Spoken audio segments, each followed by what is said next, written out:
दहेज प्रताड़ना ना जाने कितने ऐसे घरों को बर्बाद करके रख दिया है। कई ऐसे केसेस सामने देखने को मिलते हैं। एक के बाद एक नया-नया केस सामने आ ही जाता है। क्या इस दहेज प्रथा को ही हमेशा-हमेशा के लिए खत्म नहीं किया जा सकता? एक बाप अपनी पूरी ज़िंदगी की कमाई अपनी बेटी की शादी में खुशी-खुशी लुटा देता है, इसलिए कि ताकि वो खुश रहे, खुशहाल रहे। उसके घर वाले जहाँ वो जा रही है, वहाँ कोई ताना-वाना ना मारे। लेकिन फिर एक अचानक ऐसा केस सामने आता है, दीपिका नागर की। दीपिका नागर ग्रेटर नोएडा की रहने वाली थी। 14 महीने पहले उनकी शादी हुई थी। शादी तक तो सब कुछ ठीक रहा, लेकिन जैसे-जैसे समय बीतता गया, लेकिन फिर दहेज की माँग को लेकर दीपिका को अब परेशान किया जाने लगा।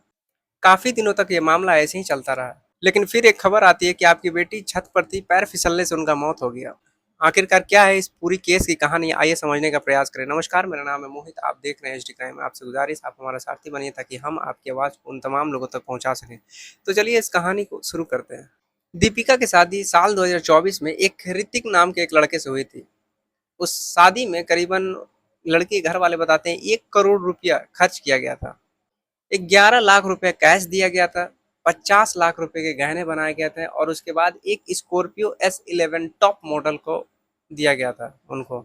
लड़की के घर वाले सोचे कि शादी में कोई भी तरह की कमी ना हो जाए, इसलिए वो एक गाड़ी भी गिफ्ट कर देते हैं। लेकिन फिर जब दीपिका ससुराल वाले के घर में कदम रखी तो घर का माहौल काफी डरावना और एकदम उलझा हुआ था, क्योंकि दीपिका जिस घर में गई थी उस घर में पैसे को लेकर अब दीपिका को टॉर्चर किया जाता था। शुरुआत में तो ये धीरे-धीरे ही स्टार्ट हुआ था, लेकिन जैसे-जैसे दिन बीता, समय बीता, उसके साथ-साथ ये टॉर्चर काफ़ी तेज़ी से आगे बढ़ने लगा। पहले तो ये टॉर्चर कभी-कभार किया जाता था, लेकिन जैसे-जैसे समय बीतता गया, अब टॉर्चर का सिलसिला बहुत तेज़ी से आगे बढ़ने लगा। ससुराल वाले की तरफ से एक डिमांड था कि आप 50 लाख रुपया लाओ और एक फॉर्च्यूनर कार लाओ।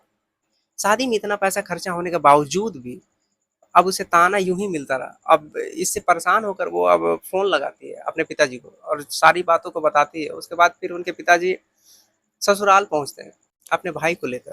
काफी देर तक उनकी बातचीत भी होती है, लेकिन जब वो घर की ओर लौटने लगे तब कुछ ही देर बाद एक खबर आती है कि दीपिका का पैर फिसलने से छत छत पर थी और पैर फिसलने से उसकी मौत हो गई। इधर पहले से ही 50 लाख रुपया का डिमांड हो रहा था ससुराल पक्ष की तरफ से, और एक फॉर्च्यूनर गाड़ी का भी मांग हो रहा था, और इसी बीच दीपिका का पैर फिसलना।